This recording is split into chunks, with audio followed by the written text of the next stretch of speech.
мэцгааны үзэгчдээ улс төрийн төвийн хэлжин та бүхэн анхаарлаа хандуулна уу? За энэ оны эхний сенсацийн эздээр нийслэл дүүргийн татврын хэлтсийн дарга нар нэрлэгдэж байна.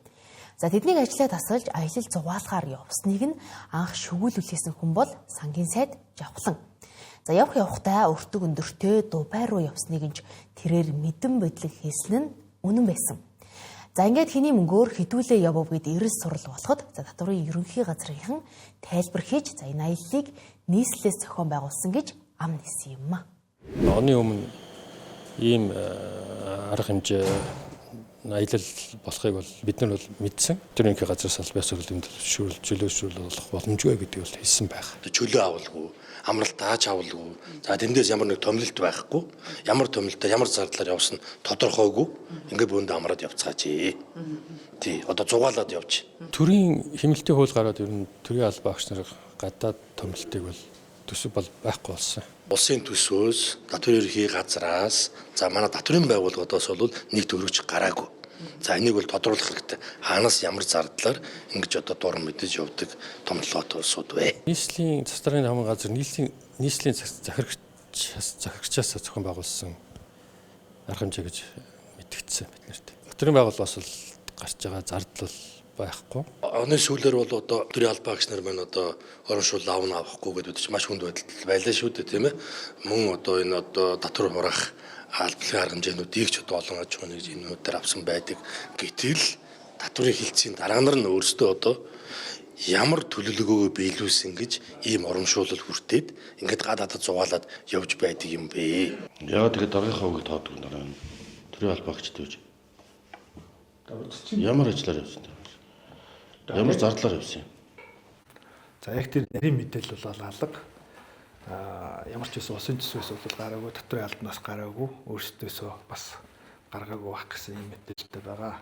Нийслэлийн татврын албаны дарга ажилласан жилээр дүүргүүдийн албаны дарга нарыг $1 хэрэгжүүлэх бол ажилласан жилээр ёс зүйтэй хариуцлагатай удирдах ёс шудрах ёс зүй зарчимтай ажилтдаг татврын албаны төлөвшүүлэх ажлыг зорилттой болгож байна. Дубай яваад ирсэн татврын дарга нар зээлж амралтаа аваад явсан бол хувь хүний эрхийн асуудал. За гэтэл тэд ажлаа тасалж татврын ерөнхий газрын даргынхаа үгийг хүртэл өлөөгоорч өөрсдөө том толголцооч. За Монголда буцаж ирээд хэлсэн тайлбар нь бүрч инээдтэй. За нийслэлийн татврын газрын дарга Болдбаатрын хэлж байгаагаар за тэд аялж зугаалаагүй ажиллаа хийж туршлага судалсан юм байх. Нийслэлээс зохион байгуулж авч явсан нь үнэн ч за зардлыг нь гаргаагүй гэх учир битүүлэг бөөрөнхийгөөс бөөрөнхий тайлбарыг хэвлэлүүдэд өгсөн байдаг. За тэгсэн ер нь ажил хийж туршлага судалсан гээд байгаа. За эндээс дүгнвэл татврын дарга нар улсын төсвийн мөнгөөр зугаалаагүй, за мөн нийслэлийн төсвөр аялаагүй, за бүр сүулдэ өөрсдийн зардлаараа туршлага судалсан болж таарч байна. Хинч сонсон инээд хүрм итгэмээргүй энэ тайлбар бол төсвийн орлого тасарсан төр хэмнэлт хийх гэж хичээж байгаа аж ахуйн нэгжүүд арайхийн амьдууж байгаа энэ үед хэний ч уур бухимдлыг төрүүлэхээр яг энэ олон нийтийн бухимдал дээр игзгийг нь олж хатгсан хүн бол сангийн сайд Жавхлан. За учир нь тэрээр Дубай аяллыг хэн зохион байгуулж татврынхныг авч явсныг нь мэдэхгүй дээ. Энэ тухай шүгэл үлээсэн хэрэг биш. За цаана хотын дарга Нямбатар байгааг мэдэж байсан нь гарцаагүй. За магад энэ бол хотын дарга Нямбатарыг огцруулж дараагийн хүнийг нь томилох гэсэн Монгол Ардын нам доторх аль нэг талынх нь явуулга байхыг үгүйсэхгүй. За хамгийн харамсалтай нь энэ бол Нямбатар даргыг харлуулж гүтгэж байгаа явдал огтоос биш. За энэ бол бодит үнэн, бодит үйл явдал юм. За энд түүнийг өмөөрөх үнцэг огт байхгүй. За учир нь Нямбатар хотын дарга болсноос хойш нийслэлд нэмж олох бүхий л татварыг нэмж нийслэлийн төсвийг 5 их 80 төгрөгт хүргэж за нийслэлд бие даасан бонд хүртэл гаргах эрхийг авсан. За гэтэл тэрээр энэ их эрх мэдээлэл татвар төлөгчдийн мөнгөөр эвдрээгүй бортоор сольж зөв зүгээр байгаа явуу үний замыг хуулж хятадаас халдаггүй хагас кокс оруулж ирэхээс өөр зүйл хийсэнгүй. За ил харагдаж байгаа ажил нь ийм байна. За гэтэл талдуур нийслэлийн засаг даргын хамгийн газрынхаа ажилчдаа албан томилолт нэрээр аялж зугаалуулдаг юм биш гэж хардаж болохоор. За үүнийг нь Дубай явсан нийслэл дүүргийн татврын хэлтсийн дарга нарын аялал батлаад өчглөө. За энэ бол хотын даргаыг огцруулах хангалттай үндэслэл. Ийм ч зорилгоор сангийн сайд Жавхлан шүгэл үлээж ерөнхийдөө зандын шатар хүртэл энэ асуудал газар авсан нь тодорхой. За эндээс харвал улс төрчид бие биенийхээ шудраг бус үйлдэлийг ажиглаад л хараад л сууж идэг. Харин өөрт хэрэгтэй үедээ шүгэл хүлээж олон нийтийн анхаарлын төвд авчирдаг. За ингэж байж эсрэг талаа намандаг жишг нэгэнд тогтчихжээ. За одоо улс төрчлөлтөд хойш тавьж татварынхны асуудал тэр дундаа татварын системийн асуудлыг энд сөхьё. За учир нь төр төвлөрөх ёстой мөнгө татварын байцаагч нарын халаасанд түнтийж байна. Татварынхаа хяналт шалгалт хийсэн л тухайн байгууллагаас ямар нэгэн байдлаар зөрчил илэрч торгуул дундгийг бизнес эрхлэгчид олон нийтийн сүлжээнд бичсээр байна. Заавалжгүй зөрчилтэй байх ёстой юм шиг хандлага гаргаад идэх татварын албаны ажилтнууд. Ялангуяа хяналт шалгалтын ажилтнууд. Тэгэхээр тэр хандлага нь өөрөө эргээд татварлагчдыг буруу зүйл сургаад идэх. Одоо яаж ийгээд чадан ядан төлөөд чадлынхаа хэрээр хууль тогтоомжоо биелүүлчлээгээ сууж идэл ямар нэгэн алдаа дутагдал байх ёстой юм шиг хандлагаар хандаад ирэхээр угаасаа л одоо алдаатай гэж үздэг юм чинь. Одоо яадгийн тий тодорхой хэмжээний алдаа байхгүй бол одоо сүүлд нь дахиад бараг алдаагүй жиж алдаатай гэд нэмэлт зардал гаргана. Тэгэхээр одоо нэг хэсгийн төлөөд одоо бараг хяналт шалгалтын үед үлдсэн нь одоо төлөх юм ч гэдэг юм уу. Иймэрхүү хүлээлт байдаг юм уу. Ийм буруу хандлагыг бас бий болгоцож болцсохгүй байдаг учраас аль талдаа л анхааралтай байх хэрэгтэй. Байцаагч нарын бүгдийг авилга авдаг гэж хэлж болохгүй. Хамгийн эхлээд бид тэрийг хэлэх хэрэгтэй. Авилга авахд яагаад хүргээд байна гэдэг асуудлыг харин ярих хэрэгтэй байхгүй юу? Намайг ажиллаж байгаач тэр ямар хүн авилга авах нь илүү дийлэх байдیں۔ Гэхээр хяналт шалгалтын байцаагч нар авдаг байсан.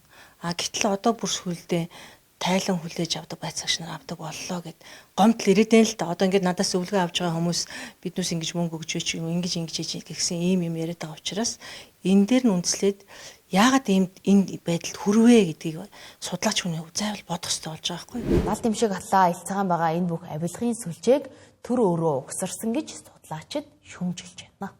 Би нөгөө системийг буруу угсарсны үр дагавар л гэж хэлнэ. Энийг огт одоо засахгүй байгаа одоо засахыг хүсэхгүй байгаа зүйл бол бас биш. Татрын хуулиудад тодорхой одоо өөрчлөлтүүдийг оруулад за тэгээд одоо компаниудыг толгой дараалан шалгаж хяндаг байсныг болиулаад эрсдлийн оноог хүнээс шалтгааллахгүйгээр одоо системээр одоо програмаар эрсдлийн оноог өгөөд тийм ээ оноожуулаад тэгээд тэр онооноос хамааруулад эрсдэлтэй татварлагчийг л хяналт шалгалтанд хамруулах гэх мэтчлэнгийн арга хэмжээнүүдийг хийж байгаа харагддаг. Гээд засаад цаана нь яах нь нэг хяналт шалгалтаар явж байгаа.